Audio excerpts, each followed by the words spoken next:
Hello all newcomers and welcome back my fellow Aeternians. As always, it is I, Emperor AP, and today we are talking about a big problem that faces micronations. I have seen this pretty regularly online, and the more that I engage with the community, the more that this seems to be a trend that almost every single micronation uh, jumps into, and in one way or another, it revolves around all of us. So today we're talking about what I call the structure problem, and essentially it's that I'm hypothesizing that there is a particular uh, structure. There's one particular that I have seen way that a micronation organizes itself or way that it strategizes for its future that almost always causes it problems. And almost always, the longer that it keeps that structure, the longer that problems maintain.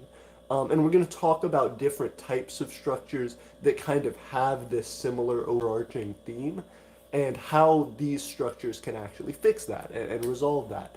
So um, the basic fundamental idea is, as micronations, we know the more that we are trying to grow, the more people we have. The more people we have, the more representation we want to give those people. The more those people need to have a voice and a method of developing and growing. And we'll talk about the benefits of all that. But this ultimately becomes a problem. Real quick, I am going to post the link to this because we have a ton of people jumping in already. 9 viewers, 6 likes. Thank you guys so much for jumping in. It really does help the channel an incredible amount. But let me go ahead and share this with everybody on Twitter because I know you all are the first responders. You guys are the people in our Discord. You guys are the people who are actively jumping in to represent your country. And there are plenty of people who are just not attached to our Discord. If you aren't, you should check it out. But let me go ahead and uh, get this link so that way I can share it with the other national leaders on Instagram, on Twitter, so that everybody can join us and really represent their nation in this discussion.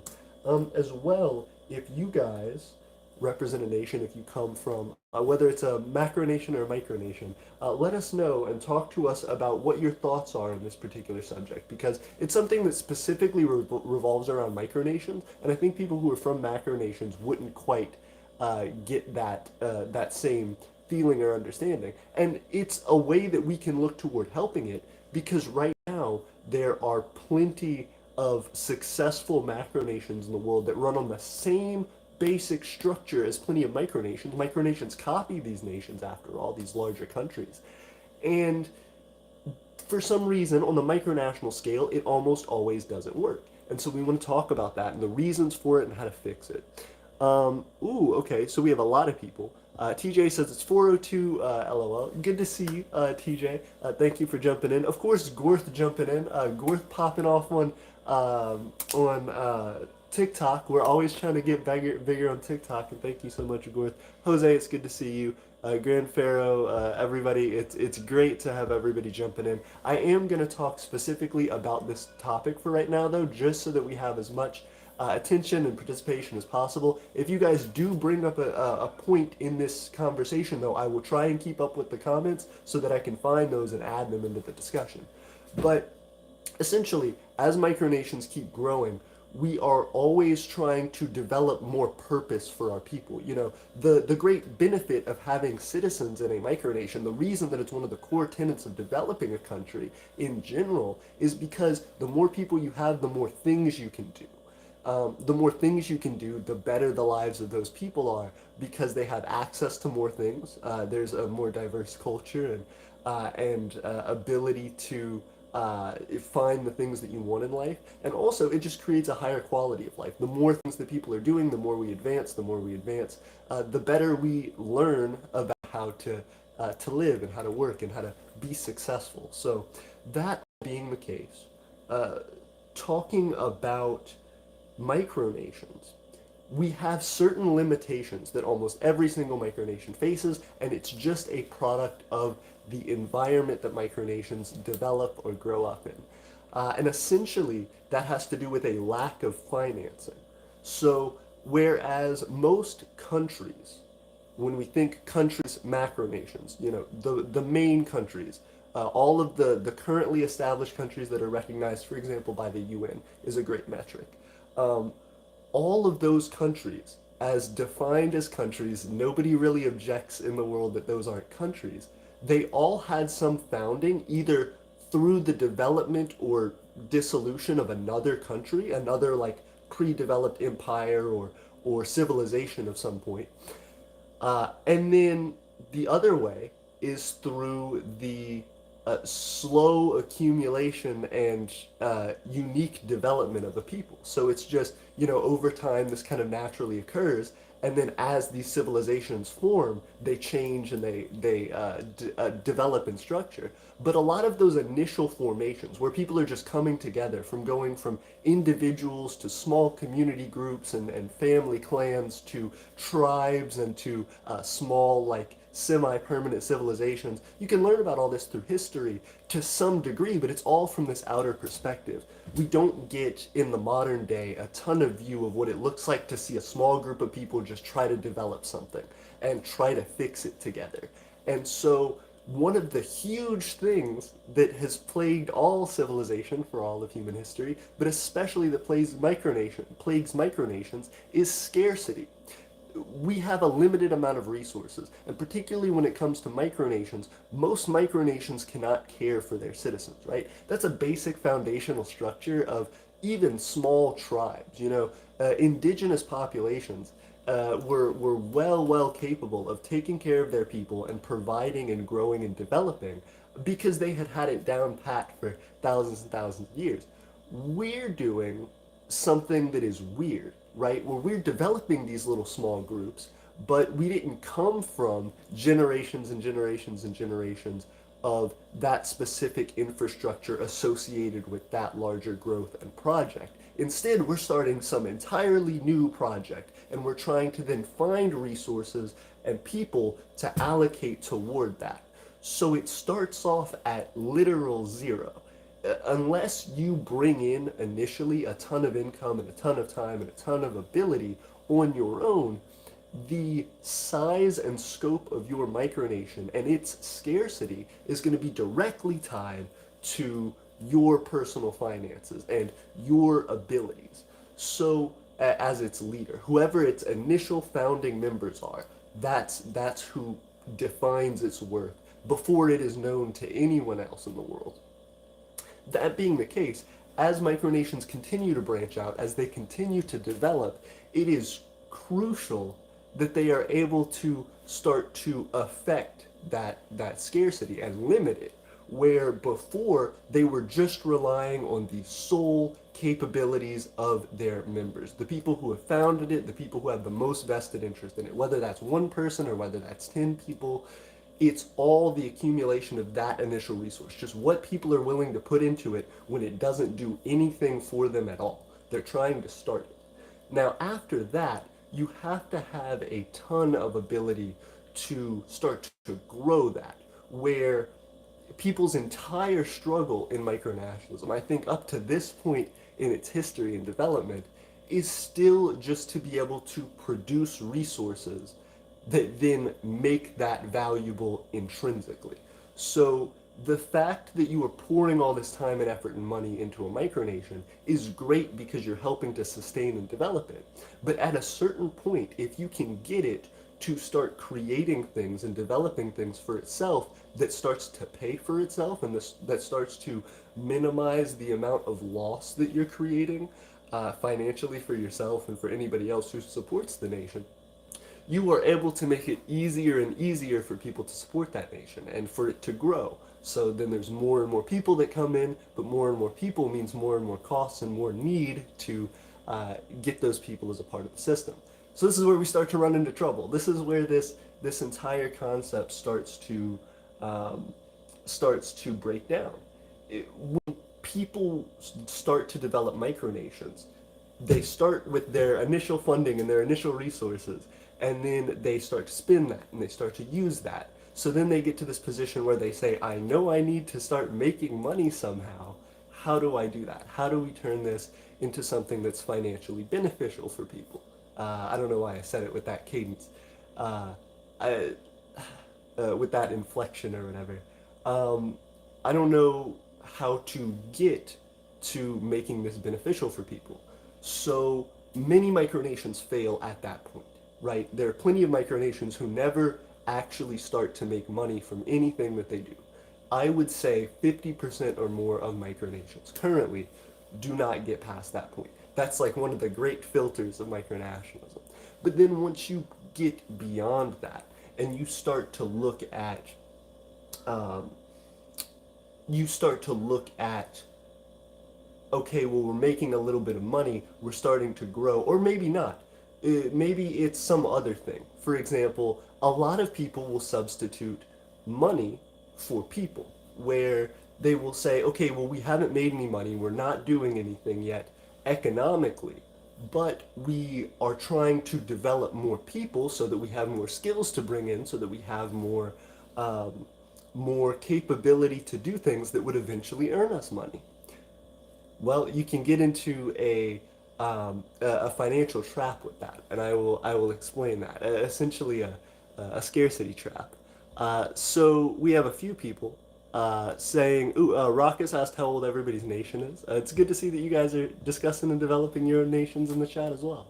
Utreya says, "Okay, hold up." Pangeria says this is actually the first Aeternian live stream I can actually attend. I'm always late. Well, congratulations, Pangeria. Thank you so much for joining us. I am honored. And I'm excited to learn more about your nation. I know there are a ton of people in our Discord. We're just hitting like 300 people in the Discord, which is incredible. Thank you guys for that. But we have a large community now, and we have people who are excited to talk about and develop what they're doing. So when you guys come into these live streams and you show your opinions on the things that I'm talking about, on the things that other micronations in the chat are actively developing, you're helping to create that community, you're helping to grow it, and you're helping to inspire other people to continue. So thank you all very much for continuing to progress micronationalism. I'm honored to be able to watch that with you all through the Discord and through these live streams. Okay. Most serene public of the Vales, it's good to see you. As well, I wanted to continue on this train of thought though. We have this concept where you're moving from a certain financial need, you're saying, I know we need to make money, and so you start to grow. You say, I can't, I'm not able to figure out much of a way to make money. Or if you do figure out a way to make money, at some point people decide in these early stages of needing money that they need to grow. I did this. I think everybody does this. It's a logical concept that once you develop your nation so much, you're trying to chase after citizens. You're trying to chase after diplomats. You're trying to chase after different things that can get your micronation out there and more well known. And all these things are great, but they end with a cost that even if it's not direct, will show up in your nation's structure and in its development. It causes huge problems. As well, if you guys like the stream, please like the stream. It helps a lot. And it gets more people in the chat. As we continue to develop this train of thought, people are racing to develop their micronations. So they start to expand, and every single person that they're inviting to become a part of this, whether it's a foreign, whether it's another foreign country that they're asking to participate in their development and growth, like with trade agreements, with joint projects, whatever it may be, or whether it's with individual citizens and trying to get them active and participatory in your society, there are time and money costs associated with that. There are certain, expectations that you'll develop with your micronational counterparts, with, other micronations that will require your time and attention. There are certain sizes of time that need to be allocated for your individual citizens. Those people are going to want to know about things that are going on. Those people are going to want to be able to interact with you directly as, their government, as, connecting to the rest of their society. They may want to play a role in that and actively help to manage and govern that society. There may be internal development that has to happen between those people, where people are wanting to develop structures to talk to each other and develop plans with each other outside of just the direct connection between you as the founder of the micronation and them as one of the citizens, you want to start to develop this interconnected community. That's a lot. That takes a lot of time and constant maintenance and effort and money. It starts to become a sinkhole really, really quick for micronations. And I think as micronations, as this concept that size of people supporting you or um, ability to, create agreements or deals with other nations equals power or strength or value, we really undervalue what we're able to do day to day because we have to spend so much of our time and resources that are developed to our micronations on upkeep and maintenance. It is very, very difficult to see micronations get stuck in that trap. And it's something that is almost antithetical, almost backwards from the way that you would normally think about developing a micronation. Because you would think, hey, I need more people in order to get bigger and better, and I need to be able to offer these people things. So if I don't have a ton of money to offer them, I can offer them, my time and effort in working with them to develop a place in this community. But if those people give very little return for that, you have to spend so much time and effort to maintain that person's attention and to maintain commitments to those people to help develop and grow your nation. Because otherwise, those people just have responsibilities and things they have to do outside of what they're doing with you. I've talked about in the past, the connection to other micronations, where a lot of micronations will have like dual citizenship and stuff, and people who are diplomats from, one country to another country and work in each other's governments and stuff. Uh, and that's another aspect of this, but I'll save that for another day to get into. But it kind of connects in the sense that there's always this amount of effort that you put, amount of investment that you put in an individual citizen or an individual project, an individual, trade agreement, whatever, versus the amount that you get out of it. And it seems like for most micronations, for most situations, that is always a decline, where there's always less benefit than effort put in to gain these people, which is certainly fine, or to gain these connections, whether it's a connection to a citizen, whether it's a connection to another country. And all of this is perfectly fine if there is some external value that continues to get applied. Like either one, you just putting your time and money and effort and resources into that indefinitely. Uh, as well, there's also this concept of trying to make returns for that, trying to create businesses, trying to create value in some way that kind of recycles back into the system. Talking about making it more self-sustaining, making it more independent to some extent financially. But the thing that runs into issue there is that is another thing that people start to see as a need for expansion and growth. Okay, well, if I'm trying to make all these businesses, I'm trying to do all these things, and I need all of that to be able to pay for all of this stuff with time and money and resources to train citizens, to have government officials, to do all of these different things, and to keep it all consistent, to have it not die off and then come back and then die off and then come back. If you're trying to keep it consistent, it becomes really hard because that's constant resources that you have to drain. So you need more resources coming in that are being drained at any given period, and it becomes hard to keep up with. And I think the way that we try to grow as micronations is by expanding, which that expansion then costs us more and becomes more taxing to us. And ultimately, if you don't have enough resources to provide that cost, to pay for that cost, whether it's time resources or money resources, you ultimately have to make up the difference for that. And I think a lot of people start to feel like micronationalism is this super draining thing on their life. Because they'll be like, I started this nation and I've run it for a year and I haven't seen the progress that I've wanted to, and I felt like this is, this is too difficult, which is all understandable. First off, micronationalism is a lot. There's a lot that has to be dedicated to it in order to output. I'm not the only person that says that. There are significant number of people who describe that as they continue on through micronationalism. But I think in addition to that, there's a large um, question that people have in the community, which is why are all these people just leaving micronationalism? They get so frustrated and they get so out of it that they have to just ultimately quit. And some people have said part of it is because of the community.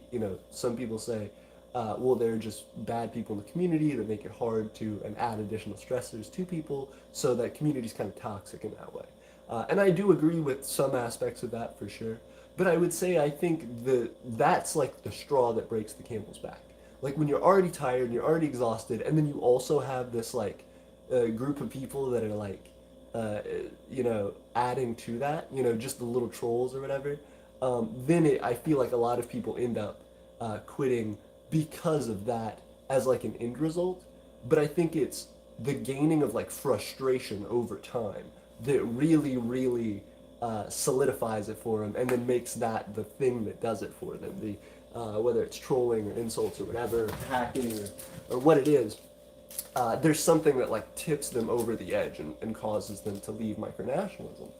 But that ultimate problem that is the source, the thing that it all comes from, what that building sensation leads up to, is the fact that these people are indebted in their time and resources to their micronations. And you're like, how, if you're creating your own micronation, and other people are working for you and you're developing it, how do you become indebted to your own country?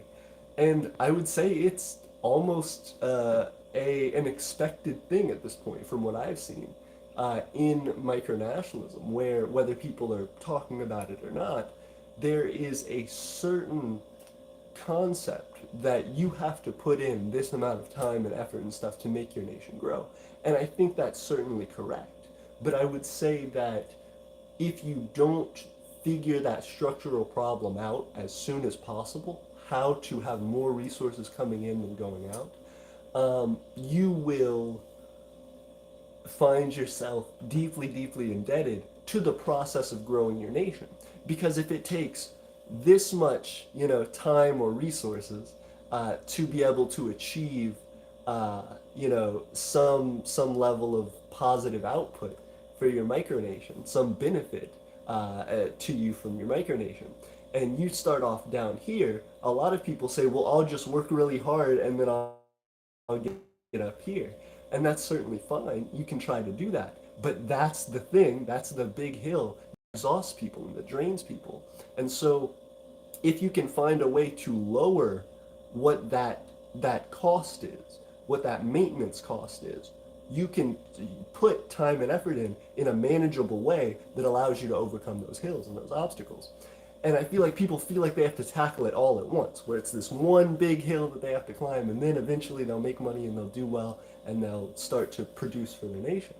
But it's not. It can be broken down into incremental pieces that are difficult, but that are all based on trying to minimize that amount of maintenance cost for conducting and maintaining your nation.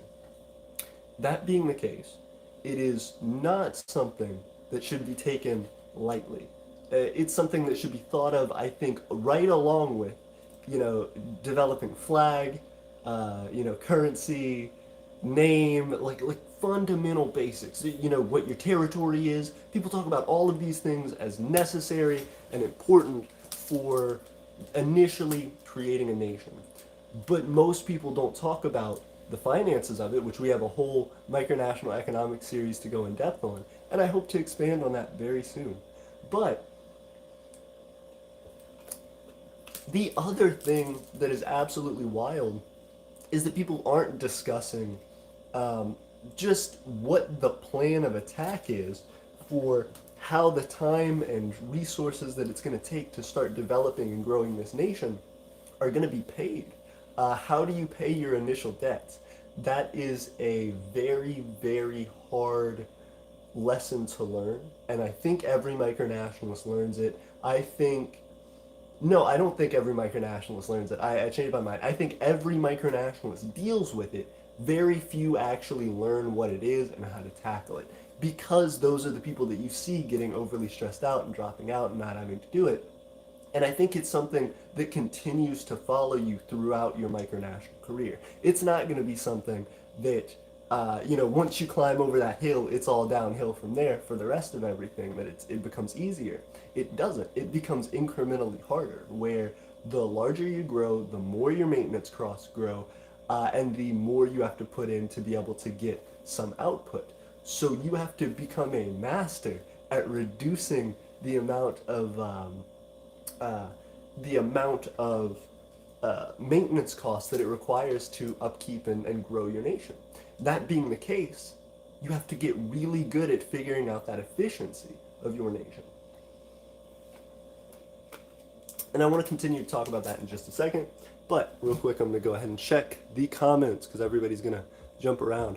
The Most Serene Republic of Vales says we're making $5 to $7 a year. That's very cool. Can you tell us a little bit about what you do to make $5 to $7 a year, and also how much time are you spending on your micronation? What does that $5 to $7 a year get you, and do you feel like that's a good amount of growth for where you're at? That's congratulations. That's something to be congratulated. Congratulations, you guys. Per call says the nation dies. Oops. Yeah, it happens for sure. It can definitely happen. Ruckus says our nation has just started printing our own paper money. Congrats. Pangeria says I love collecting banknotes from other nations. Very cool. Congrats. Let me see. Imperial Republic of North America says hello. It's been a while. It's good to see you. Ooh, okay. Pineza Moi says currently earning $50,000 a day utilizing U.S. fiat dollars sourced through penalties against the United States. Interesting. So you're making $50,000 a day. Congratulations. That seems like it would allow you a lot of opportunity for growth. If you are, what do you use that on? The Vex 2 says hello. I'm part of the Parliament of Noir. Hello. It's good to see you. Gore says welcome, Southern Prastian Federation. Hey, yeah, it's good to see everybody. Okay, let's continue going down. Caden Republic says we have a classroom economy. We made $5.22. That's cool, $5.22. How did you make that? Tell us about your classroom economy. Lazik says my micronation might get rich because one of my classmates, he knows how to make. Oh goodness.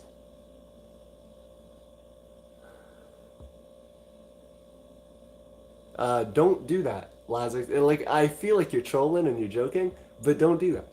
I'm not going to continue with it. Many of the hurdles this community has will be opened up after the global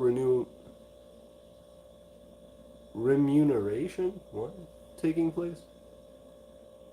I'm very confused. You'll have to explain that a little bit more.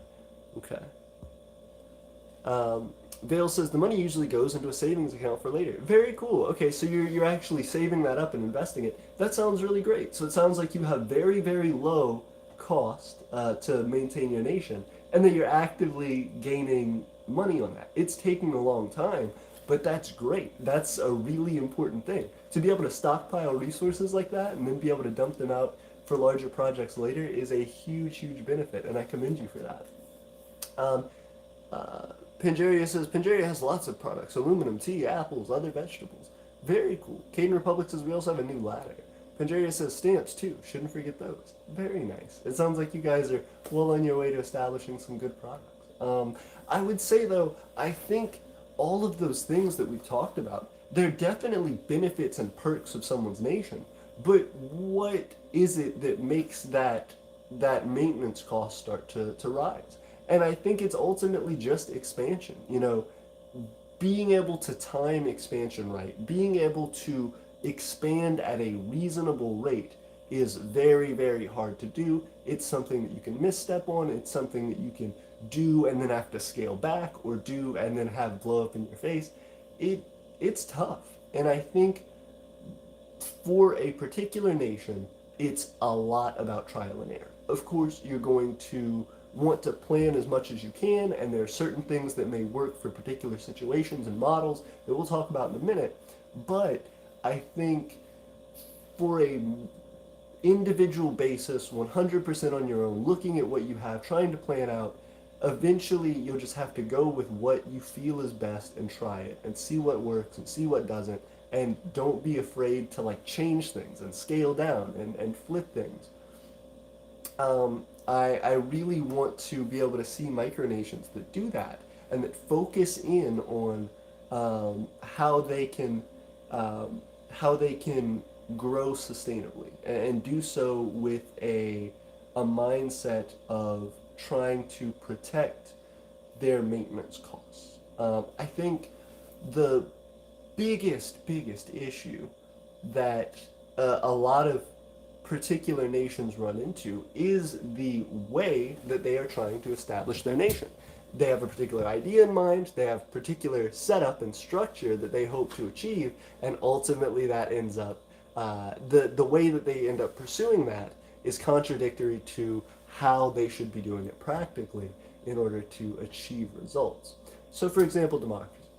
Democracies are really exciting in the micronational community because they bring a ton of culture, they bring a ton of ability to have large-scale representation. They generally are pretty easy to get a fair number of people to support because it is very similar to what they do already. It feels like minimal effort. It feels like there is easy access to, the government and to resources.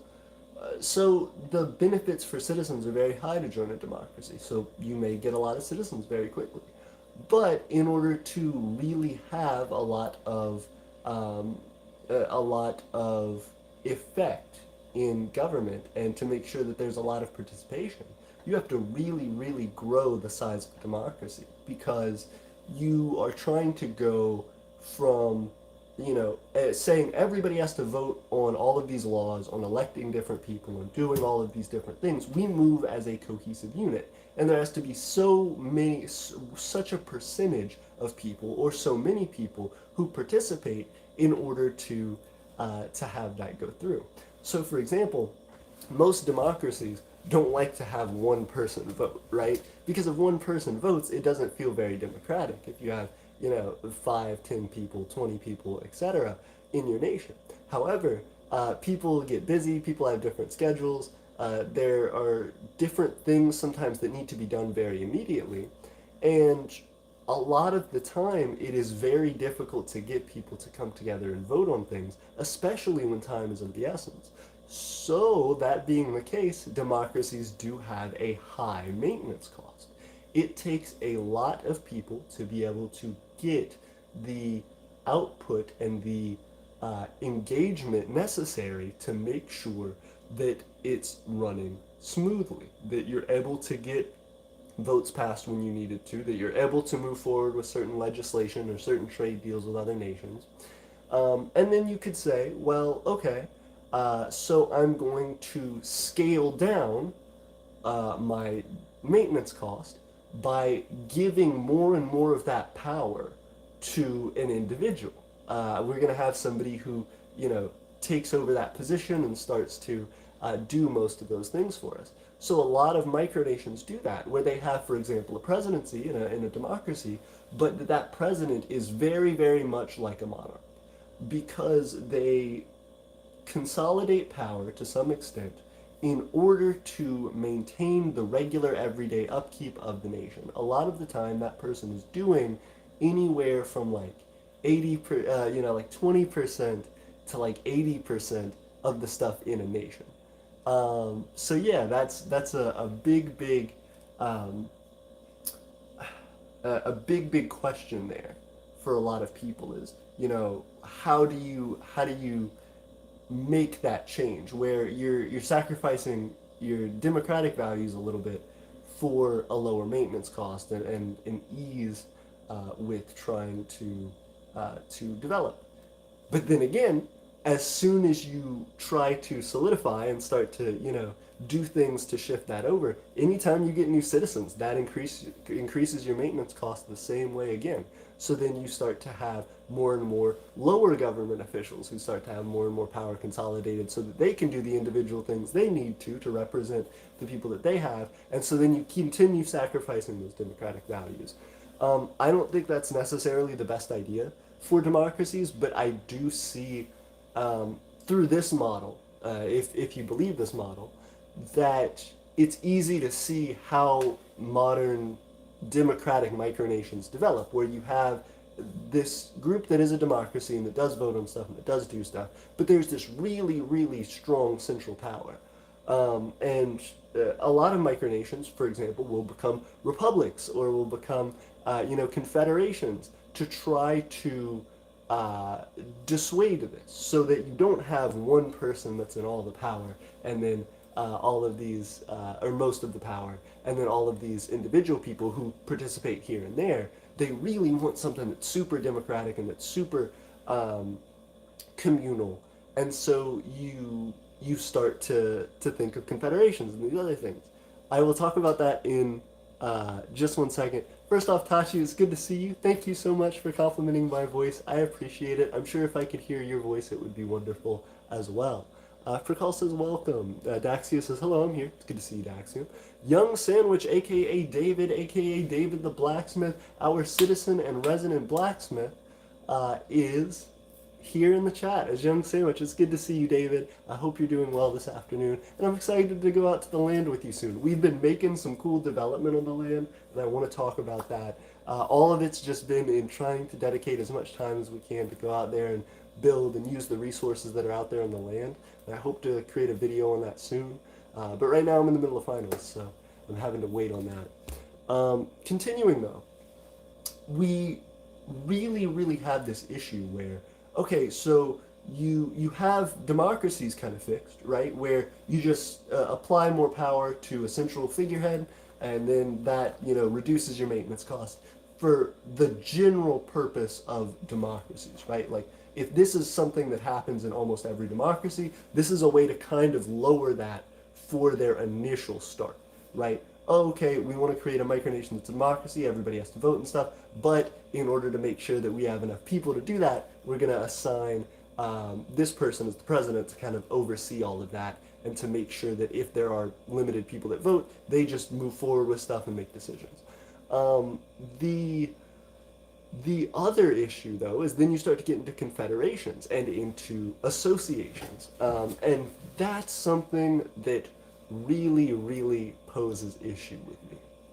Because a lot of micronations will become YAMOs, which people know about, yet another micronational organization, because they are doing the same thing that confederations do, that, some sort of like state-like republics do, that even different individual like trade organizations or treaty pacts end up falling into, which is this issue of constant gridlock and this issue of limited expansion that all comes with that same scarcity, that all comes with that high maintenance cost.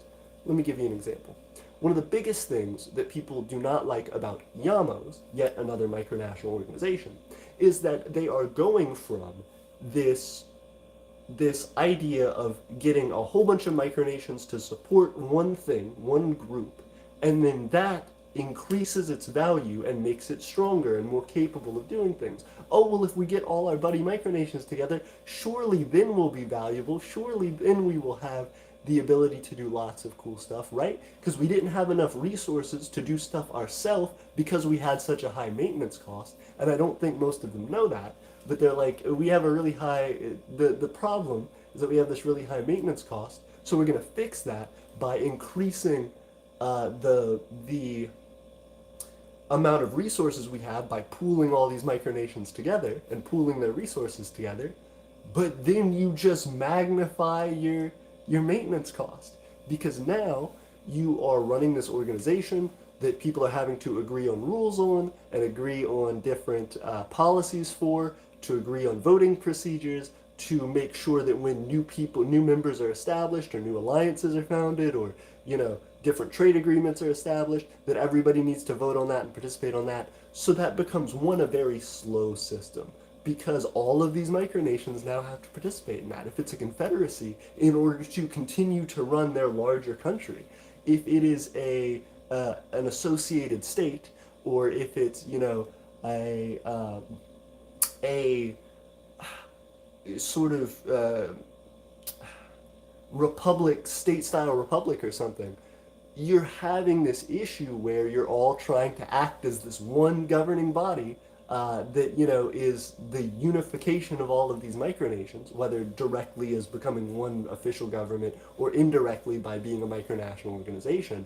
They still run into the same problems. They still run into the same problems as democracies. They still run into the same problems as most other micronations in general, with just this high maintenance cost. Of course, with the time, like we just established, but as well because that same issue with time and with limit to what everybody can do carries over into the organization, where now you have all of these different micronations that couldn't make a ton of money or couldn't develop projects on their own.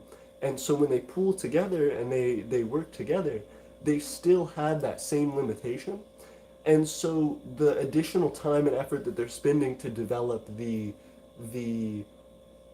organization further limit, or the larger government, further limits their ability to produce. So at a certain point, you have this issue where you're doing a lot of effort to create and develop and maintain this group that then does not provide enough benefit for you to reap some gains out of that, for you to implement some additional benefits for you and your people, for the individual nation that became a part of this larger group.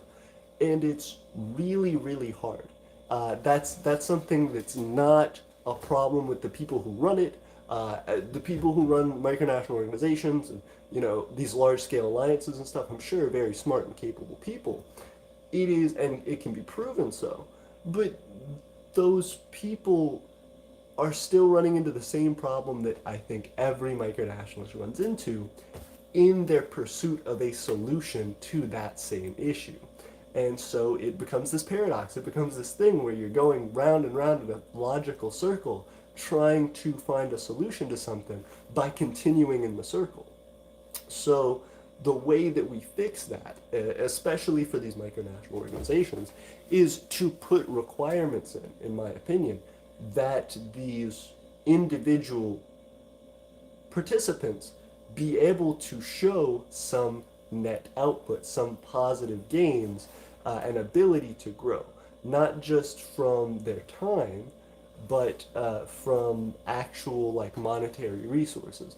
Now, the reason that I would say this specifically for these larger micronational organizations and for confederacies and for associated state groups and associations of nations and trade alliances is because once you get to that size, you're having to have information, have resources sent back and forth between countries. You're not just doing things digitally anymore. You're not just producing small amounts for each other. You're trying to interconnect your nations.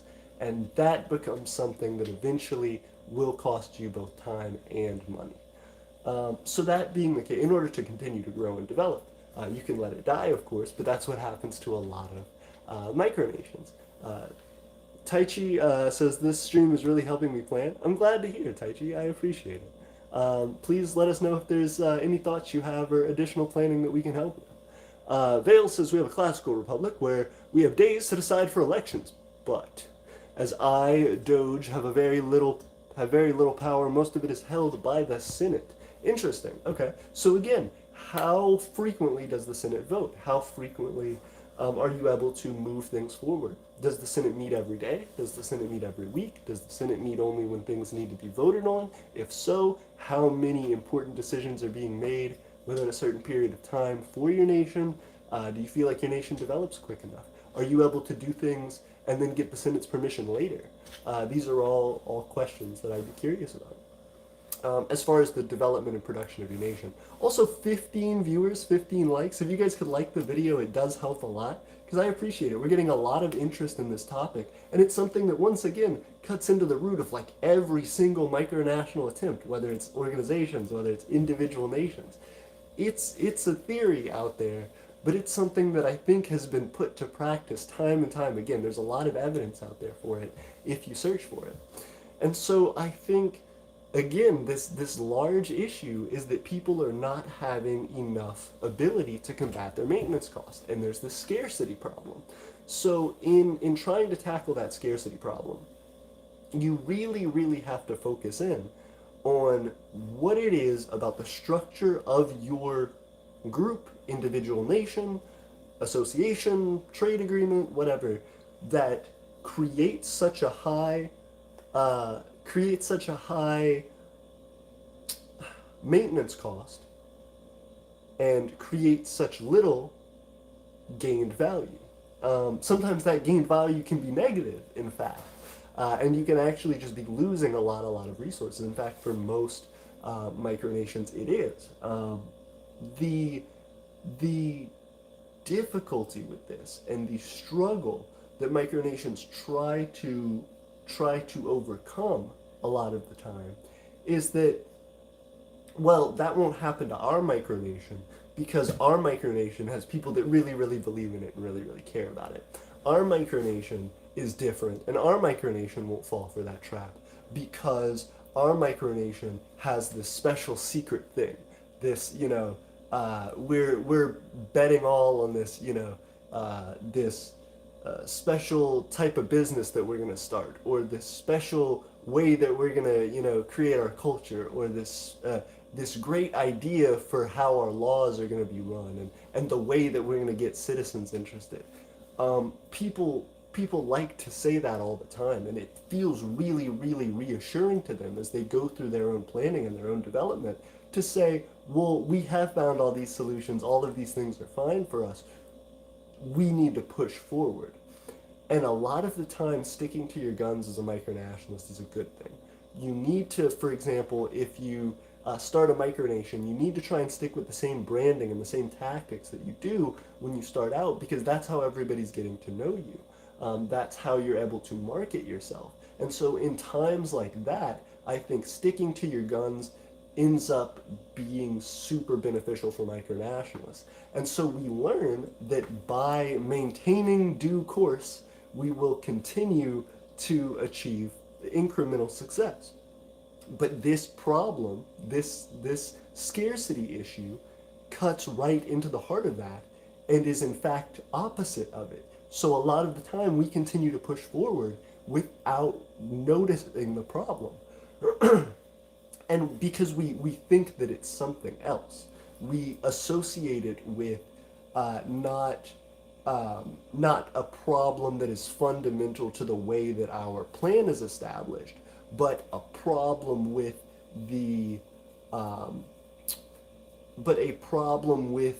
the size that we are at, or a problem with the amount of resources we're bringing in.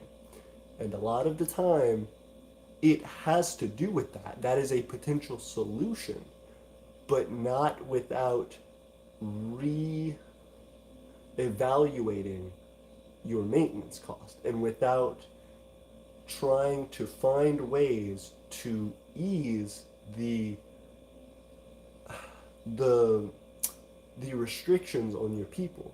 For example, if you have one citizen in your micronation, let's say it's, hi, I'm the leader of Aeternia, and we have one citizen.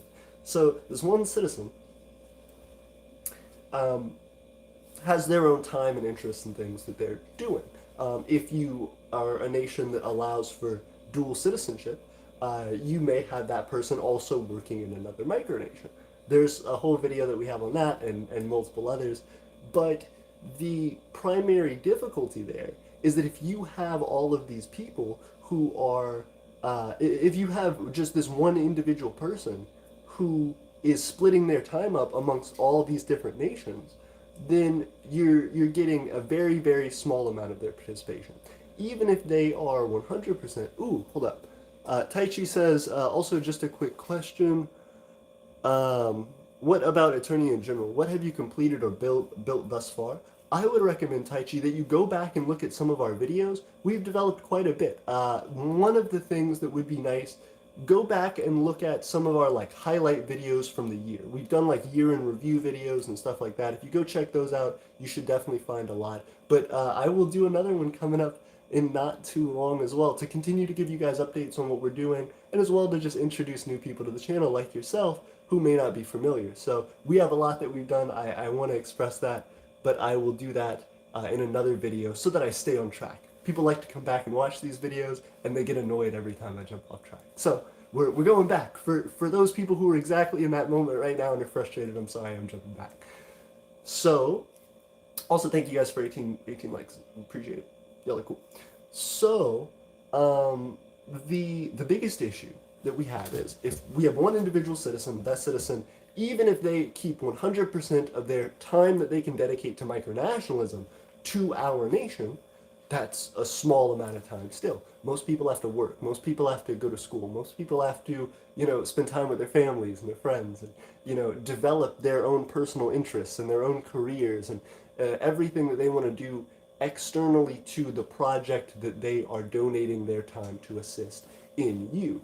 So that being the case, one, you need to be able to try and provide as much benefit to those people as possible. You want that to feel like something that they feel is absolutely worthwhile to give that limited amount of time and money that they can, time and resources, any resources, money, things that they create, whatever, just paying attention to what you're doing and supporting it, talking to people about it, those time and resources that they're able to spend, they need to feel like they are getting something out of that, that's truly valuable. One, because it makes it easy for that person to talk about and promote your nation, which is very nice, but two, it really ingrains in that person that they want to do this for a longer period of time. If you, join a gaming community or something like that, and you want to, rise through the ranks and you want to get known, you want to have fun, those are all things that encourage you to further invest your time in that, right? There's somebody who is benefiting from that, even if it's just the game itself. But that group that you're a part of, that game that you're putting more and more time into, is something that becomes inherently valuable to you because you're giving up other things which are valuable to you in order to do that. You're making a specific choice to provide that time and resource. And so for that citizen, you want to make sure that you have as much value generated for them as an individual as possible. But that's where that maintenance cost comes in, right? A lot of micronations criticize each other because they'll say, this micronation's like dead. Their like Discord server is dead. Their Twitter is dead. Their microwiki is dead. They're this and that, where they'll see these periods of stagnation for micronations, which happen very regularly, by the way. Aeternia's had them. Most other micronations, just most of their existence up to a certain point is stagnation. Stagnation with a little bit of appearance. Stagnation with a little bit of appearance.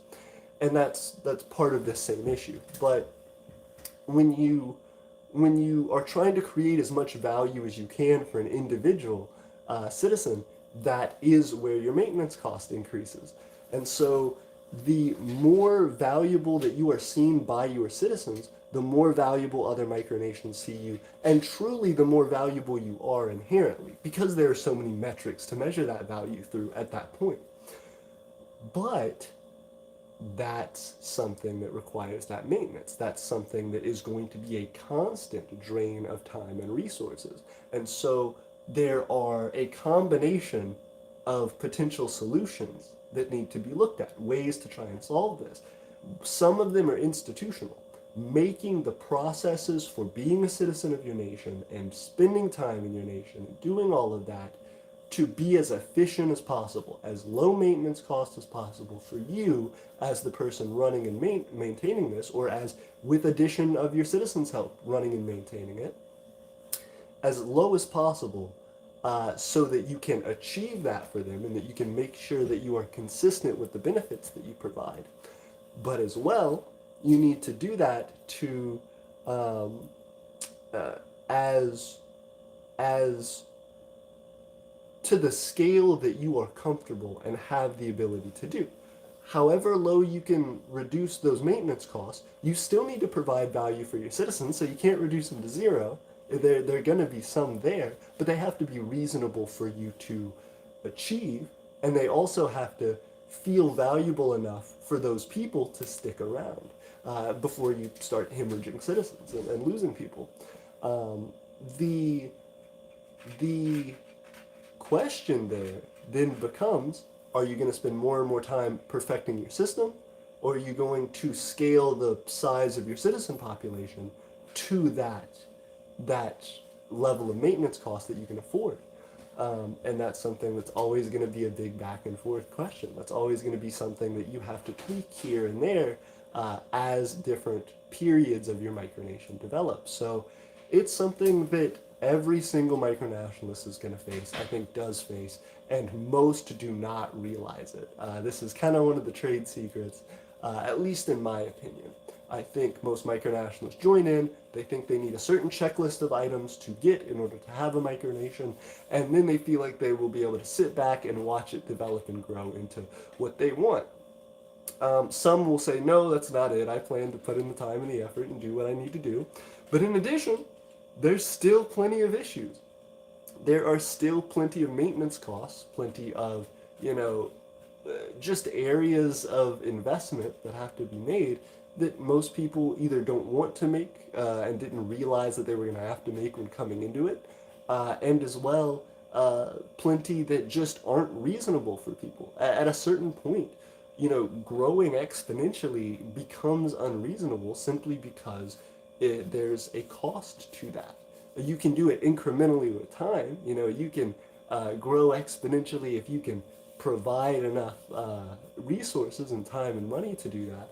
But getting close to that is very, very hard. And so it's important to ensure that as you go along, you are doing things that are affordable for your nation. The solution to this problem of scarcity is affordability. And that is something that's, one, connected kind of to some basic economics and just some understanding of financing. But in larger part, this is something that cuts into the basics of micronationalism, where we have to start to rethink as we develop our micronations what it means to be a micronationalist and how we're going to go about that. Because obviously, for you as a micronationalist, if you take your nation 100% seriously, you are saying, I want other people to become citizens of this nation. I want other people to develop as a part of this community and start to dedicate more and more of their lives to making themselves a home in that community. But that being the case, you really, really have to ensure that you can provide that, and that there is a strategy in place to provide that, and that it is something that is provided consistently without delay. It's not something that is feasible for a lot of situations. It's something that's always going to take a certain amount of scaling to make sure that you can do for one period or another. It is something that's going to get harder and harder as you go. And so for people who have to do that learning and then unlearning and then relearning process, realizing that the way that you go about pursuing your intense passion of, you know, thinking your specific political agenda needs to be addressed, that people need to be aware of what you're trying to do and how you're trying to develop, that comes with a cost, and that cost is ultimately something that's very, very fundamentally tied to the success of your nation. That your nation can't be successful without spending more resources, without doing more things, but that the act of spending, the act of, you know, creating higher and higher maintenance costs, ultimately can be the ruin of a country. And it's a problem. It's something that we always have to try to focus on and fix and readjust in our nations, and something that we're constantly going to learn more about as we continue to grow up these different scales, up these different periods in our nation's growth. It's never going to be easy, but it's always going to be something that I hope to be able to talk to you guys about from my experience, and I hope it's something that you all can share your experiences with. I know for myself, micronationalism has always been an intense passion, but also an incredible struggle, and something that always does have a certain pull on your life because you're so passionately connected to it. You want to make sure, if you are dedicating your time and effort and money into this, that your micronation pays off for people and that it is something that people feel is valuable. But at that same time, you can only dedicate so much of your own time and effort into doing that. So I think a lot of micronationalists run into fatigue, where they just, put a lot of time and effort and effort and effort, and because of the way that they're developing, a lot of the time they don't see efficiency issues, they aren't able to adjust appropriately and scale with time. So they end up growing really fast, feeling a rush of success, and then realizing all of the cost that it takes to maintain that, all while starting to see their nation decline. Because when you accelerate really fast and you pull in all these resources and you can't pay and afford those resources, whether it's time, money, people, whatever, those resources start to leak away. You can't contain them. They start to spread out and to go to other places.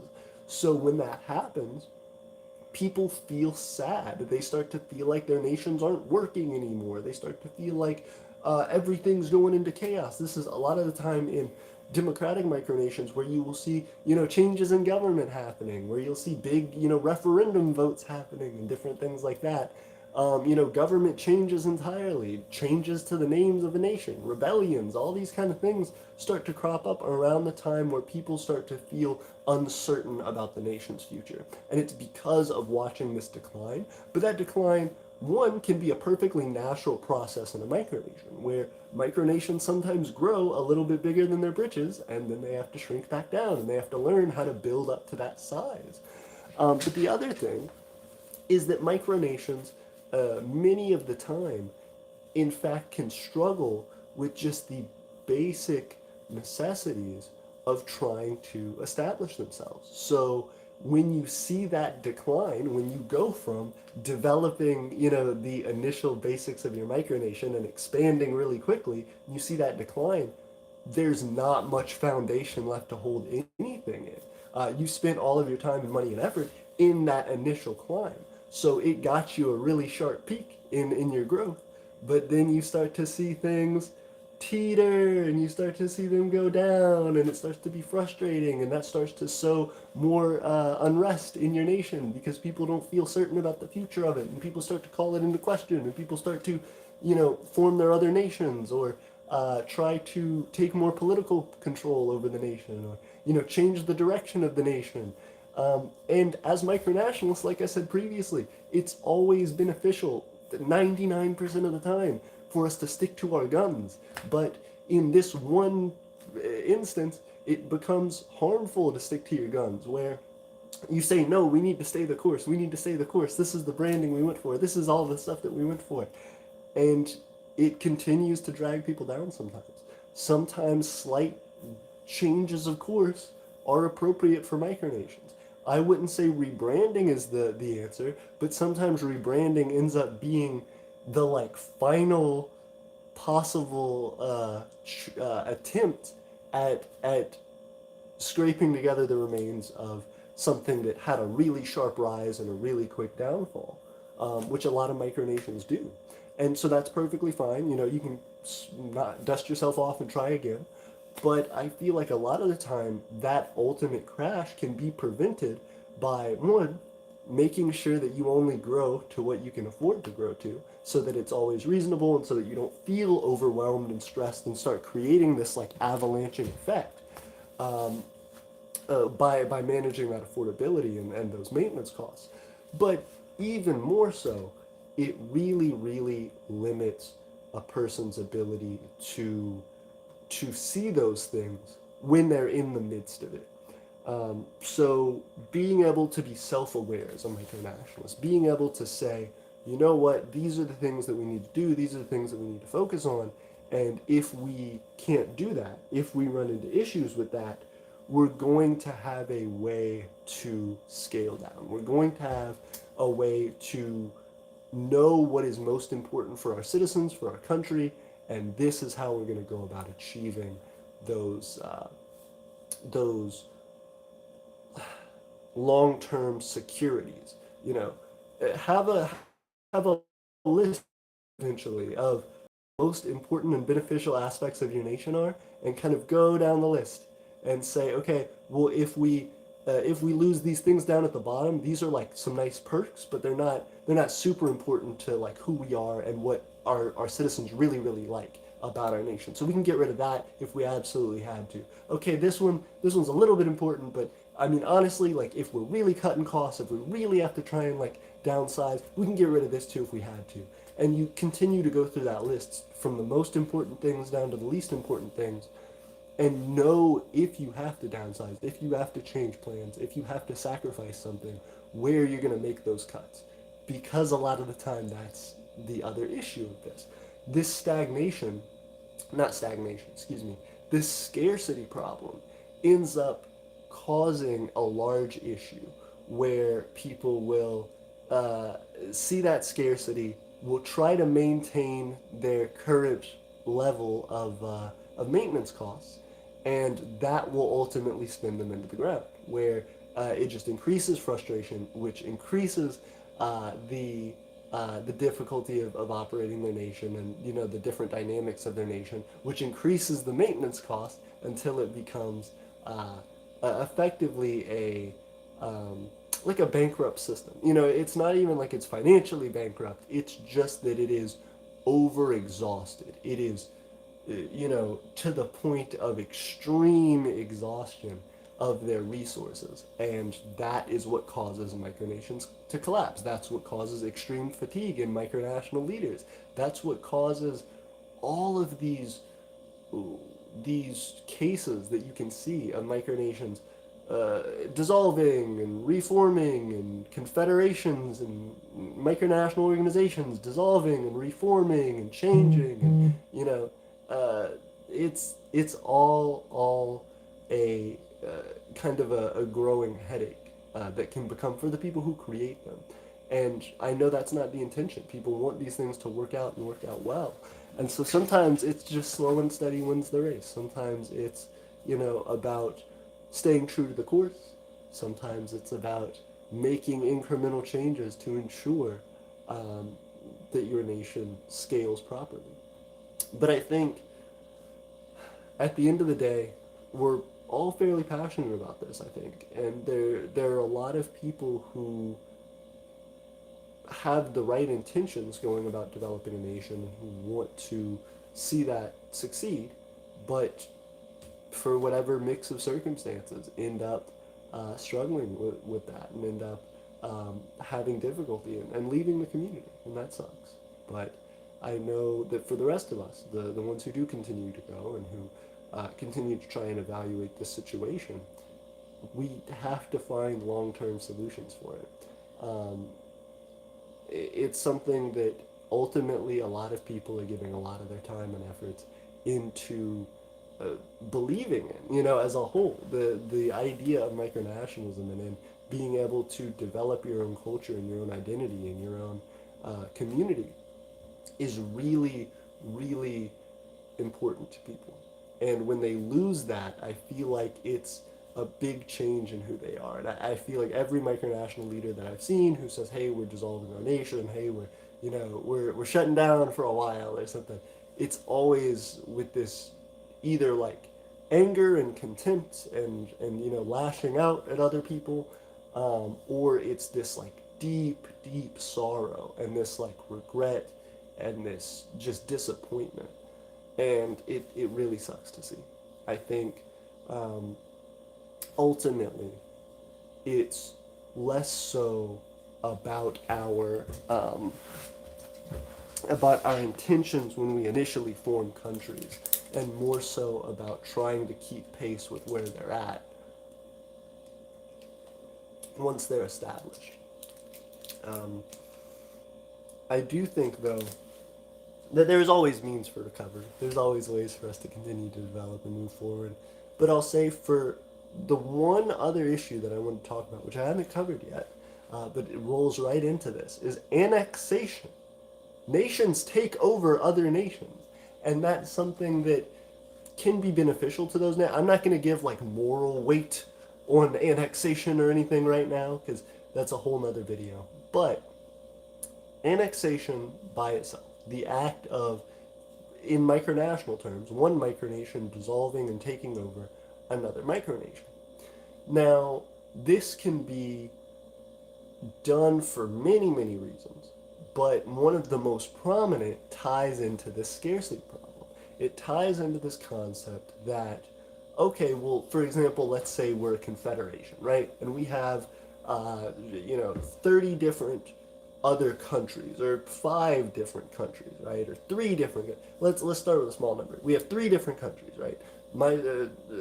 Our country and 2 other countries that are a part of a confederation, and we all make up one nation. We all vote, and we all do things, and we all move together as a cohesive group.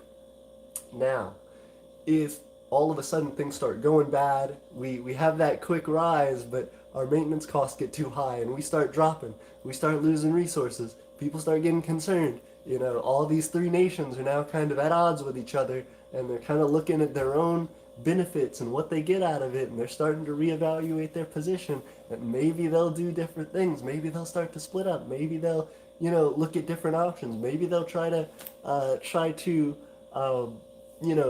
change the government, or reform things to try and create more benefit.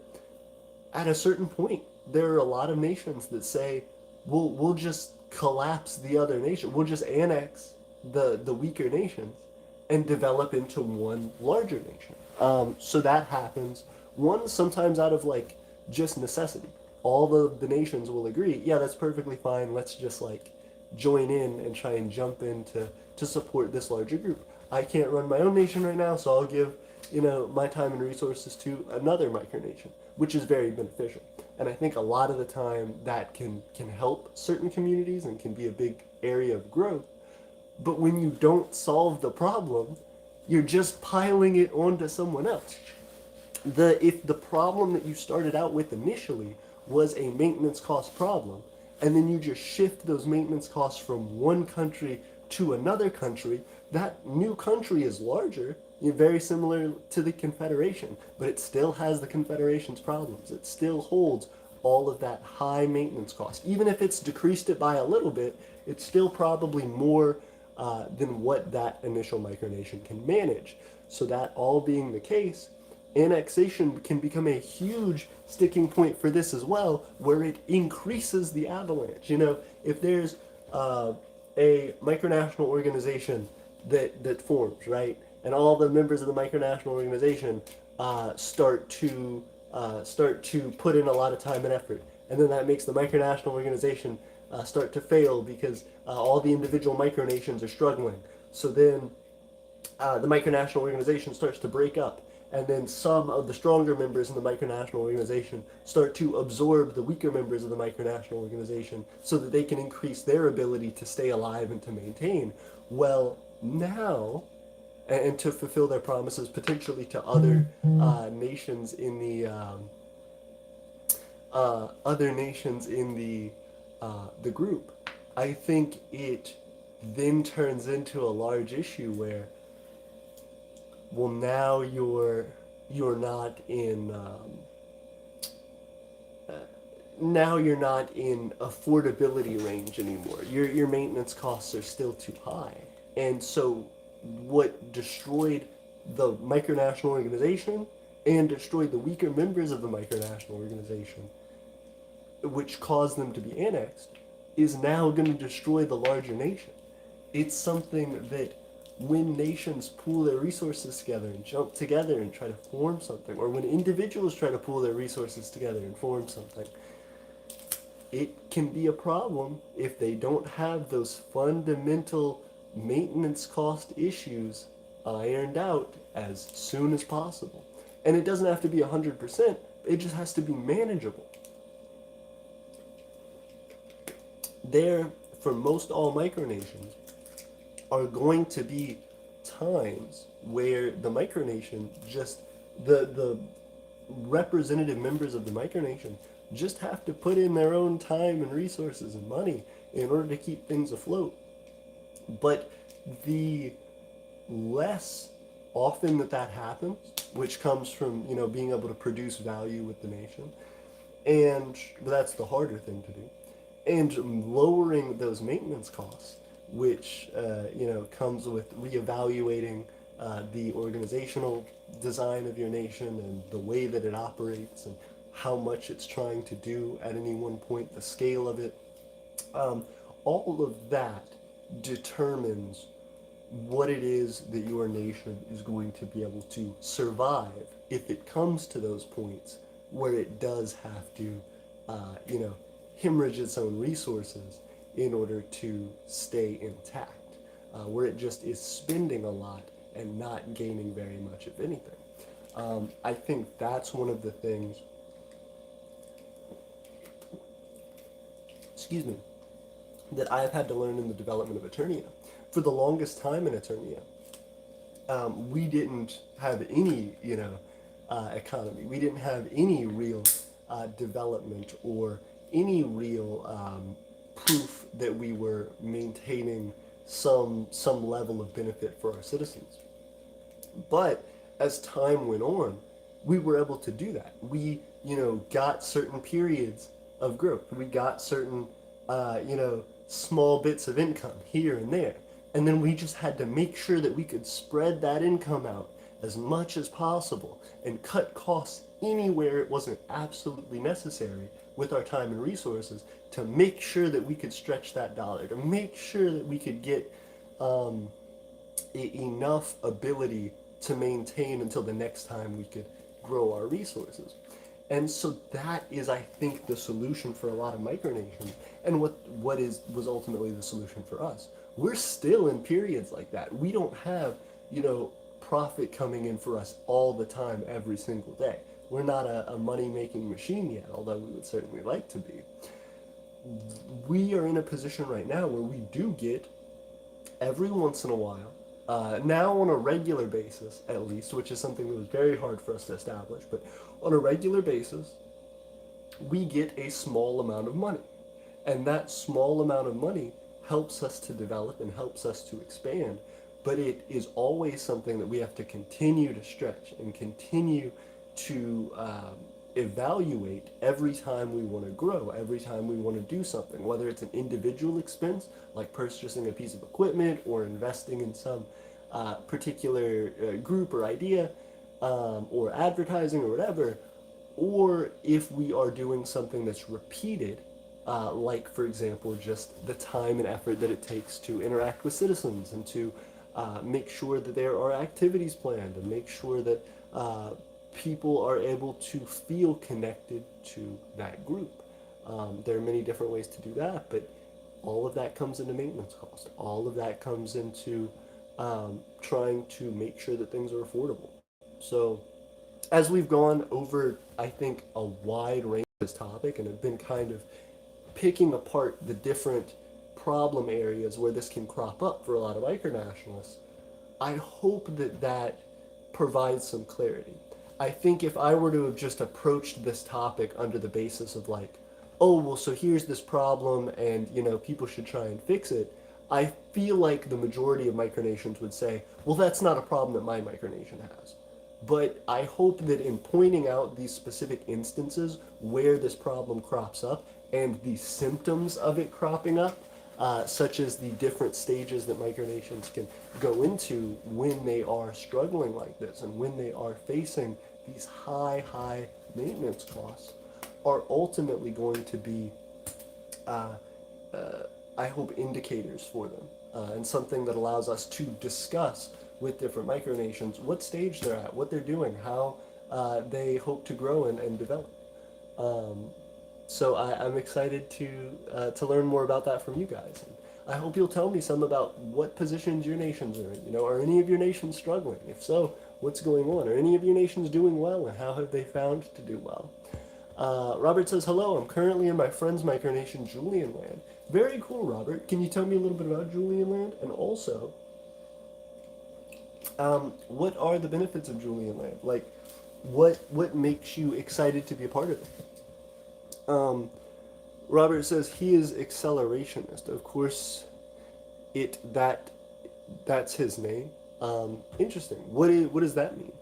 Um, Robert says, let me guess, is his name Julian. So then Robert says, of course it is. That's his name. Vistern says, hello, Republic of Vistern here. Hey, good to see you as always, Vistern. Taichi says hello. Hello, Taichi. We appreciate you joining us and sticking with us today. I think that has been the the biggest sticking point though is trying to make sure that anything that we do and the way that we develop is something that's practical for us, that is affordable for us, and that leads to our ability to successfully evaluate our position as we move forward. Micronationalism hard. It's never going to be something that gives quick solutions, but it's always going to be something that allows for us to continue to try. And it's always going to be something that allows for us to um, take a step back when we need to. And I think that's what happens in a lot of these scenarios is that people don't. They because they feel so locked into the way that they're going about developing their nation, because they feel like they're only inches from success, they always want to maintain the course. They always want to push through, even if it exhausts all their resources. And I think as micronationalists, because we are almost trained instinctively to do so, because it's what we see in successful nations, and because it's what we feel when we get a little bit of success ourselves, we start to pursue that at all costs, and that is not reasonable. Million Hawk says, do you think the Viking-themed micronation would be cool? I do, but I've seen several. One of the things that I talk to people about all the time is that there are so many different types of micronations out there. Any type of micronation that you're thinking of developing, or that have a concept for, that you're like, oh, this is completely unique. Someone else has most of those qualities that you would name off for your own nation. Um, if not, different micronations have like different percentages of them. But most micronational ideas out there have been done. And it's why I really, really suggest joining another micronation before you would start a micronation. We have other videos on that as well, but and the reason behind that, I recommend you guys take a look at that if you haven't. But the purpose of that idea is that if you really believe in that idea, if you think this idea for a nation that you have is a really good idea, and you know that it can work, and you know that it's going to be successful, and you're passionate about that thought that you have in your mind, that visualization of what the citizens will look like, and what the towns will look like, and how people will feel like it is so such a good place to be. There are other micronations that have those same values and those same dreams and those same ideas, even maybe down to very niche specifics that you wouldn't think. And so I would recommend that you go and look into those nations. Before you start a micronation, go and see what types of micronations are out there that are similar to the idea that you have. Because if you're pitching the same or a similar idea to another micronation, one, you're potentially taking resources away from them, which sucks because it's, again, something that maybe all but for a few small details you would 100% support and agree with, because you've already, thought up an idea for your ideal nation that's very similar. And two, because you're entering a saturated field already, and you're further saturating it. When you develop a nation that's based on an idea that many other nations, or sometimes only a few other nations, have developed, you are making it harder for them in terms of the limited resources that are available, and you're making it harder on you to be able to start and grow, and increasing the likelihood that you will fail.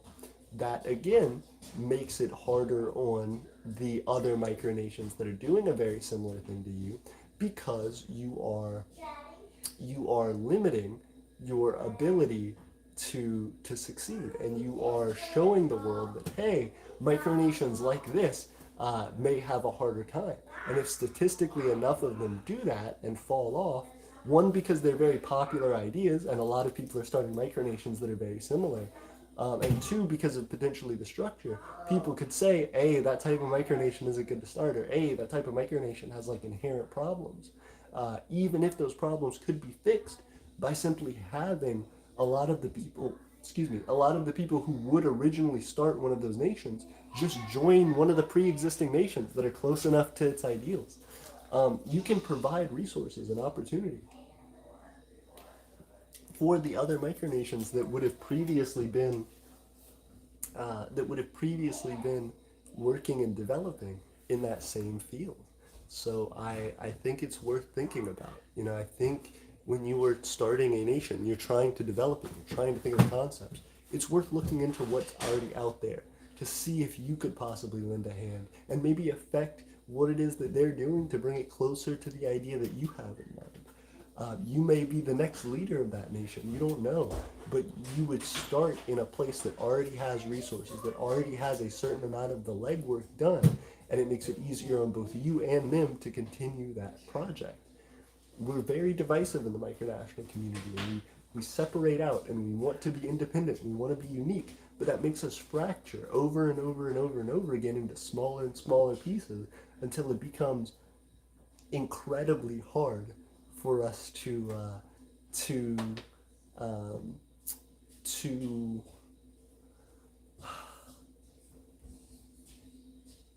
to produce much, to form much of anything. They say you um, you can't do too much with like super liquidy mud. Like, you can have like thick mud, like clay that you can form and mold and shape, but like wet, like mud puddle, like droopy 100% liquid mud, you can't shape it into anything. You can't really make it into anything because every single time you try, it falls back into its constituent pieces. It just dissolves again. And so if we as micronationalists keep a mindset that, oh, well, we're going to build up this little thing and then dissolve it, and we're going to separate out, and we want to be unique, and we want to do things differently, so we're going to continue to take these structures apart for their resources, we will cannibalize ourselves every time, and we will run into the same cyclical difficulties of this scarcity problem over and over again. And I think as micronations keep growing and developing, there are going to be some which reach higher and higher heights and find more and more solutions to these problems.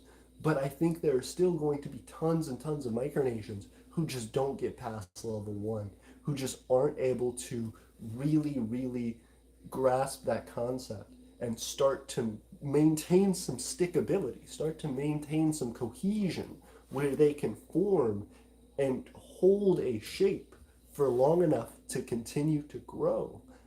It's hard. It's hard, it's hard, it's hard. But it's something that's necessary for us to learn. That's why I've always pitched, join another micronation before you start your own. That's why I've always hoped that as we continue to grow, we learn about solutions for the types of problems that keep persisting in micronationalism over and over again. Um, so Prakal says hi. Vistern says, but the Aeternian Otrud has schizophrenia in the Red Flood mod? No? For context, the Red Flood mod is the leader of avant-garde France. I'm very confused on what you're talking about, Vistern. Aristoria says, hello, Aristoria, it's good to see you. Taichi says, yay. Vistern says, the only ideologies that I know are sane is democracy, republic, monarchy, nationalism. Interesting. I don't think it's the same, like nationalism isn't a government type. Any of those, monarchy, democracy, republic, can be nationalist. That's like an ideology, that's like a complete, it's, the three things that you mentioned, democracy, republic, monarchy, are government types. Nationalism is like an ideology, but it is like a negative ideology, I think, for the most part.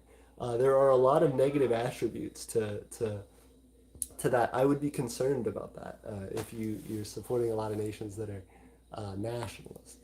I don't think they're. Anyway, Prakal says, "Can you add me since I can't add you?" Oh, they're talking to each other. Aestoria says, "Aestoria funding literally every micronation to gain influence." Very cool. Wait, so why does that? Why do you feel like that helps? I suppose like that's a huge. That is a huge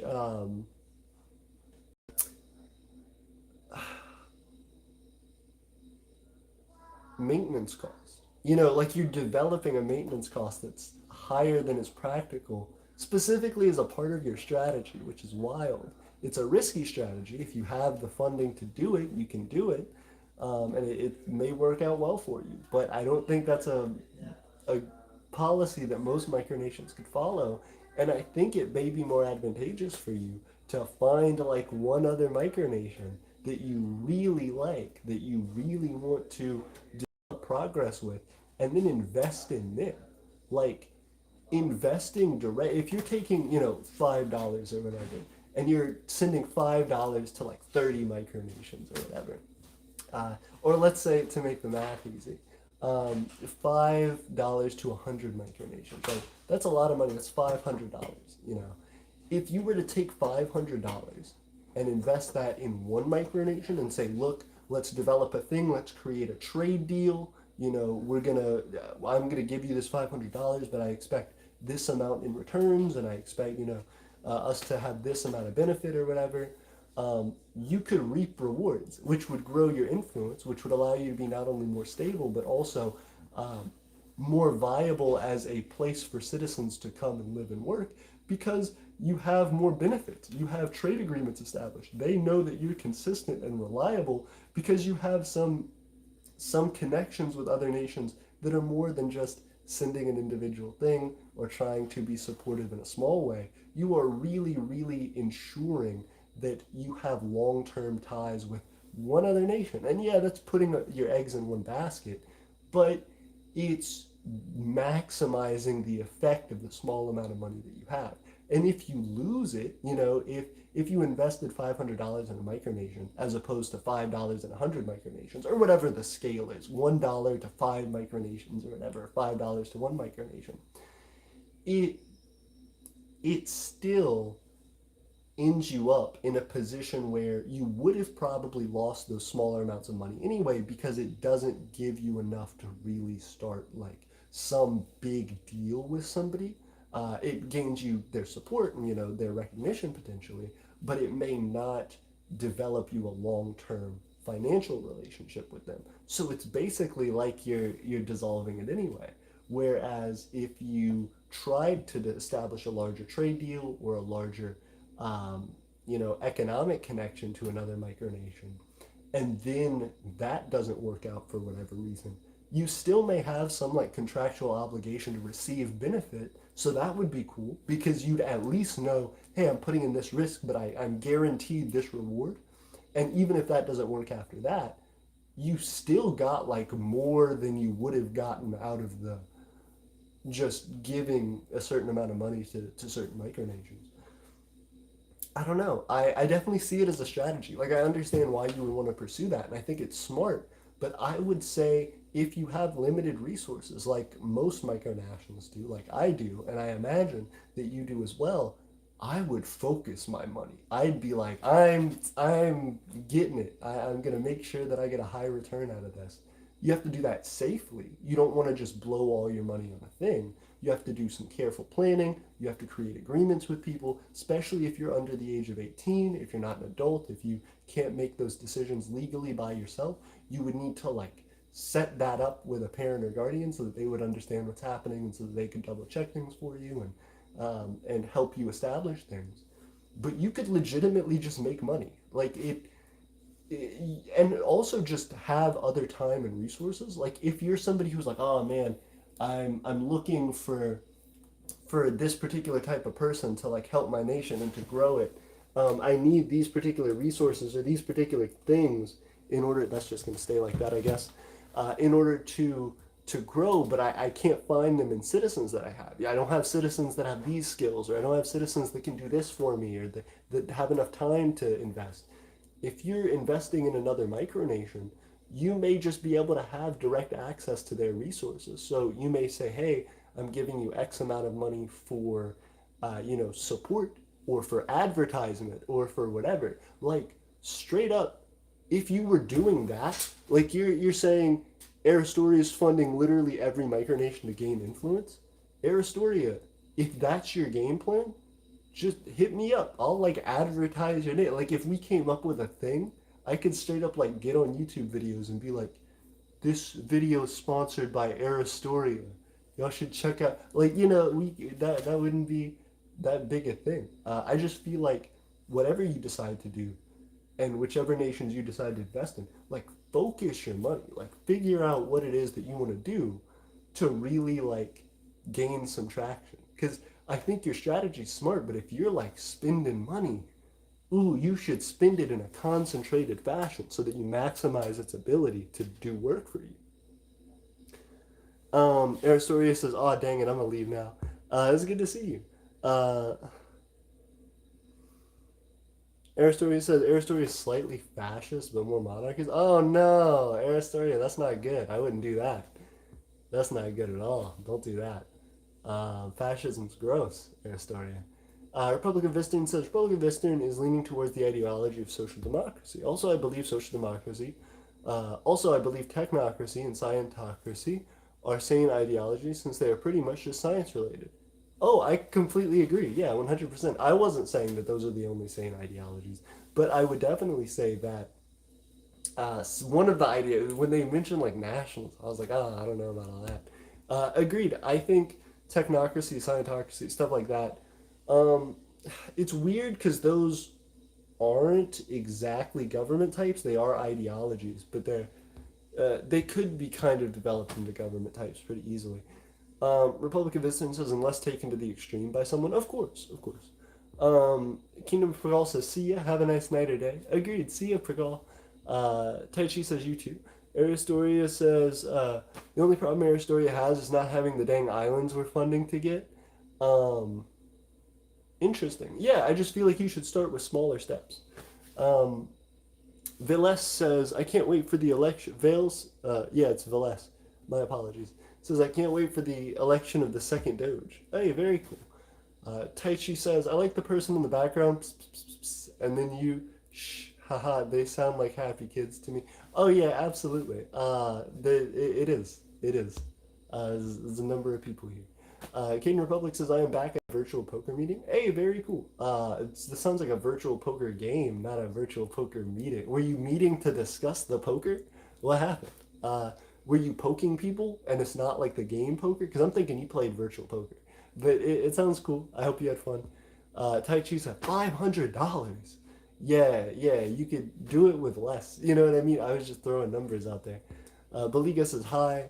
Gorth says hello. Republican Visitor says hi. Tai Chi says, does anyone have their own currency? That's a whole topic. Tai Chi, if you're wanting to learn about currencies, again, we have our whole micronational economics series, and part of that series talks about the things that you need in order to develop a currency legally. And this is for most countries around the world. So I would definitely recommend checking out that as well. Million Hawk says, do you think a micronational war for fun is okay? I wouldn't call it a war. I would say call it something else. If you want to host micronational games or competitions, even if those things are like skirmishes, like if they're, paintball or whatever, or Nerf guns, you can do all of that. Or airsoft or whatever, you can do all of that. Just don't call it a war. When you say you're having a war, it creates really negative connotations because there are, especially if you consider yourself a legitimate micronation that is trying to achieve national, recognition internationally. From macronations and micronations alike, you really shouldn't, throw around terms like war loosely because other people don't. Other people may have, had family members and friends who have died in wars, and so the term war has a really negative connotation. I would not use that unless you mean that you're intending to go somewhere and like kill human beings. I would not say the term war in reference to what you're doing. If you're trying to have a contest that results in the victor of that contest receiving some reward or the loser of that contest receiving some penalty, then you can call it a game, you can call it a contest, you can call it a tournament, you can call it a skirmish, you can call it a scrimmage, you know, whatever you want to call it. Just don't call it a war. Vistern says also here is a fun fact from Vistern. And then I didn't hear the rest of the thing. It's other people sent messages. Gore says Gorse used the British pound. Very cool. Caden Republic says Caden Republic has sin. Nice. Robert says Operation Storm began today in Julian. He's purging the centrists. No joke. What do you mean no joke? Also, what does purging mean? Just throwing them out, I guess? Like they're just not a part of the nation anymore? Caden Republic says, no, we had a meeting on a poker app with some Cadians.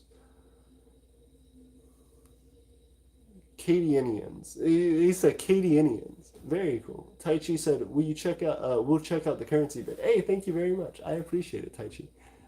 Vistern said, Vistern's first propaganda is pretty much about victory. Has no language, takes up arms and fight, and then in the middle of the propaganda shows a British soldier in the blue sky. Very cool. Good for you guys. I guess it's like very visual, right? You're trying to evoke a certain imagery in the mind of them. With text saying November 11th, 1918. What? Why is that? Was Vistern founded anywhere near that? Like that seems like World War One time period. Why are you? What? Millionomics says, but if you have some fun lore behind the war and it's for fun, would that not be okay? If you are taking your micronation seriously and you want other people to recognize you as a country, there are realist versus fantasy nations, and I feel like that's something I've talked about on the stream. I've made a video about realist versus fantasy nations, and I suggest that you watch that. Million Hawk, as well as anybody else who wants to know different types of nations, just on fundamental basics.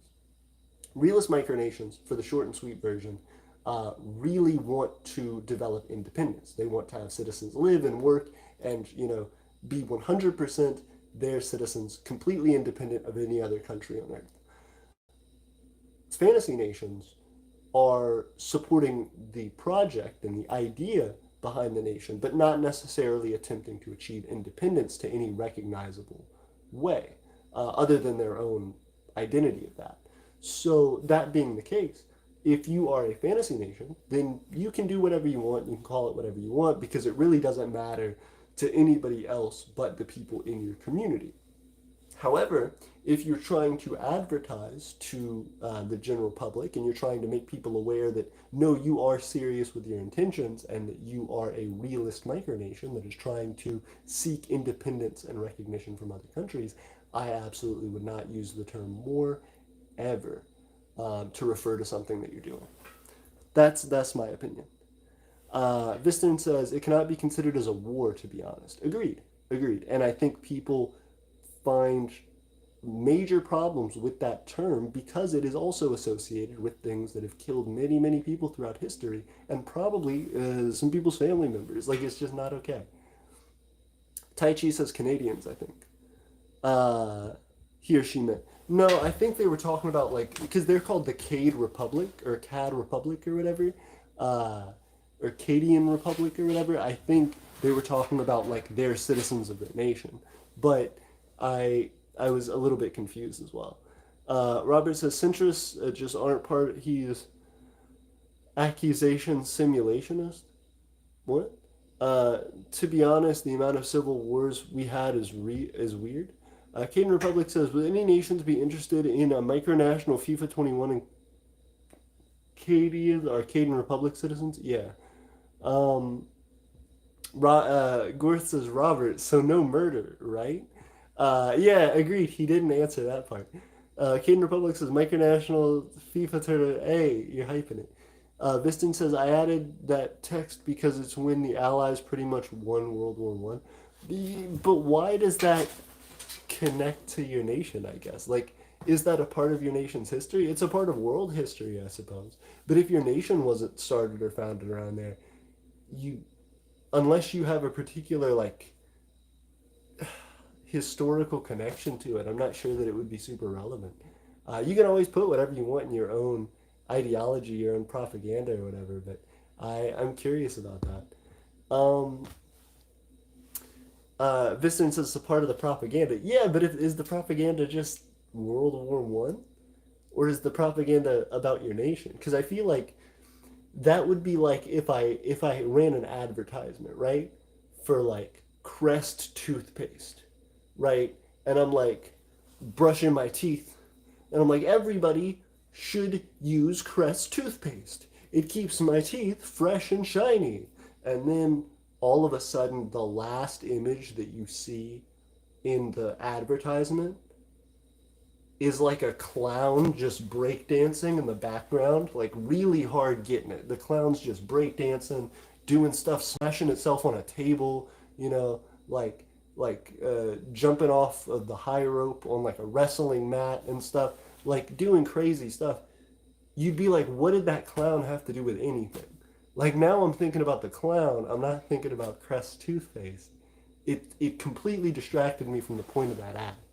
Um, it might be a tactic to like get people to remember your thing, but it would be for the sheer confusion of what the point of it is. This seems like, should I remove the November 11th, 1918 text? I guess it depends on your reasoning, right? Like that's ultimately up to you. It's your thing. You should do with it what you feel like accurately represents this thing and its purpose. If there is some important connection in this thing between World War I and your existence and reason for being a nation, then sure, keep it. But I feel like you should, if you do keep it, make it clear why that's important for the propaganda. You know, add other things in the propaganda that explain that or that naturally lead to that being the conclusion. If the conclusion of the video is just randomly a date, some people may not know what the date represents. The people who do know what the date represents would still be confused, I think. They'd still be like, but why is this associated with this thing? And then they just get to kind of make up whatever their interpretation of why you have that date in there is. So I would say, like, try to figure that out, because that could be important just in making sure that people understand what your purpose is and why you're trying to create that advertisement. But I definitely appreciate the question, and I feel like it's important to express yourself. The most important thing in your advertisement is for it to be what you want, for your propaganda or whatever to be what you feel like is this thing.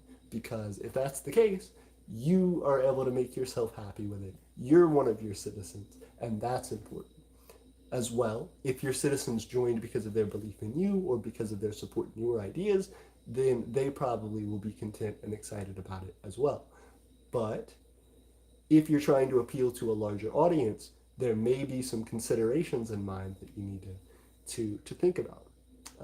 But yeah, I definitely appreciate that, and I think it's just a tough thing. You know, it's tough to figure out how to market stuff right, but it ultimately depends on what you're trying to do.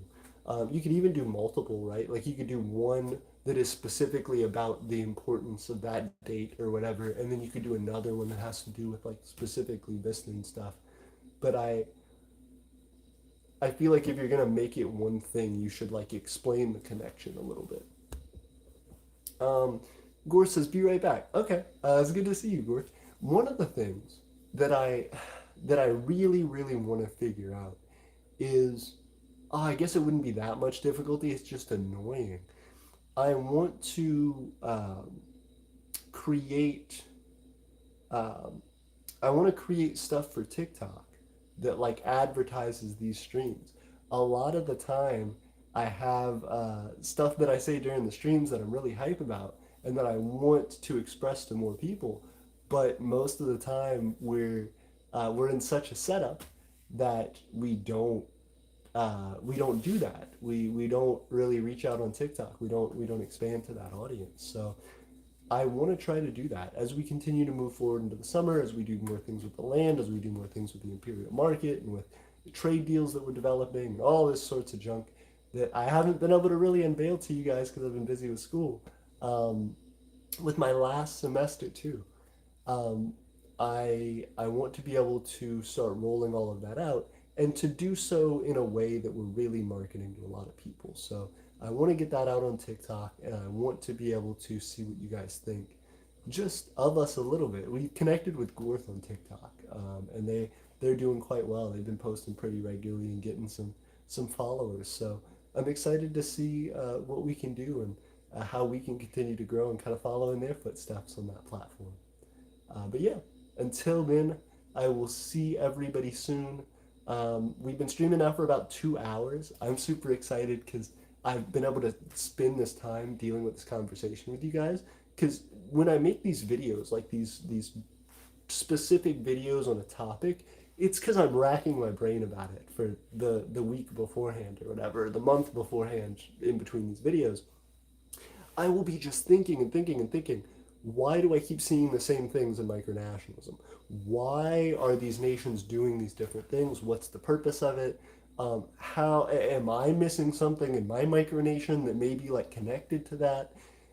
I'm constantly trying to think about what the benefits for these people are, what their situation is, why they're doing the things that they're doing, what stage of their micronation are these developments happening. Because a lot of the time when you see a micronation on Instagram or Twitter or Discord or wherever, you're seeing like a small snippet. You're seeing one thing that they're throwing out into the void, and there's not much context with respect to the rest of their nation as to why that's happening, what's happening, how it's happening. And so I like to create this conversation with you guys, and I like to see, um,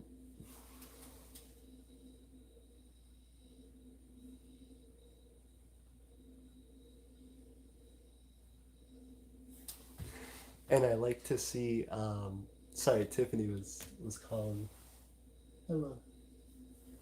And I like to see a little bit more about the context behind these situations, especially when micronational leaders leave the community and stuff, especially when there are huge, huge changes to the formation of alliances and the connection of different micronations to each other with uh, organizations and all of these different things that just seem to happen in the blink of an eye. All of a sudden, a nation will be doing one thing and following one track, and then there's some catastrophic thing, or then there's this big, big change that they're making, or then there's all these different people associated. It it just makes you wonder, and it's something that's made me wonder for a long time. So I appreciate you guys having this conversation with me. If you have more thoughts on it, please, please leave them in the comments because I want to continue to talk about this. When I get on my phone, sometimes I will check those previous comments and go, especially when people leave new comments, and like go in and see what their thoughts are and kind of why they came to the video and stuff. So if you guys want to keep in touch, hang out on our Discord, hang out. We have a Reddit too. It's r/Aeternia.gov. We're on there occasionally, fairly rarely, because we're just getting started. But that and our TikTok and everything. And of course our website. If you go and check out all that, it would mean a lot. And as well, it allows you to kind of connect everything, connect all the dots with how our nation's doing and growing. So yeah, until then, I will see you all soon. Peace, guys. Ooh. Real quick, I'm going to say the last few things. Vels says our election is next week. Good luck, Vels. Viston says now I have since removed the text. I plan on adding mountains and hills. Hey, congrats. I'm glad to see you found a solution. Um, Viston says before Viston had ideological ideologies because presidents were not needed in Viston, and now it still doesn't need presidents. So it sounds like you're keeping on the same route. I hope that works well for you. I hope you don't have to make a ton of changes, but if you do, don't be afraid to make them. I'll see you guys soon. Bye, everybody.